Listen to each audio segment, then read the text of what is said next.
Sheriff's office claimed that the suspect in the crash was armed with a shotgun. Deputies opened fire on his van, killing the 34-year-old man from St. Clair County. Fast forward to now, and Sheriff Alicia Dyer says no gun was ever found inside the van. And so we were going off of the radio traffic that from the deputies on scene. And when deputies approached the vehicle after the vehicle chase, they reported there was a shotgun, and they said... They went off the radio. They went off the deputies that came over the radio. They went off of everything that the deputies said. And they said they saw a shotgun. They say they saw the 34-year-old St. Clair County man with a shotgun. And he obviously was pointing it at them. And then they said he shot, because they said shots fired. But there was never any gun. There was never any shotgun. There was never any handgun. There was never any BB gun. There was never any water gun. There was no gun. They just shot the man.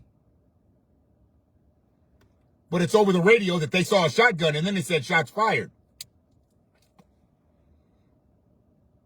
Shots fired over the air. Sheriff Dyer says Michigan State Police is handling the investigation into the shooting, so her deputies did not search the van. She says she recently contacted MSP to confirm a firearm was not found in the van. When we learned about that information, I felt the public needed to know. These situations demand transparency, and so I wanted to make sure. Y'all knew that day. Y'all knew the day that the man got murdered by the deputies, that there was no gun. You searched the van, you searched the area, and before Eugene Rush went before all of those news reporters, you knew there was no gun. You knew there was no gun. Where is the transparency there?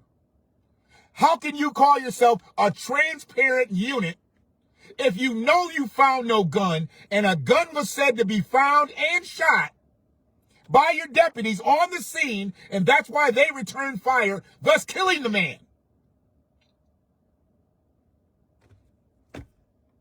How is that transparent? I'm going to go back 15 seconds so we can catch up.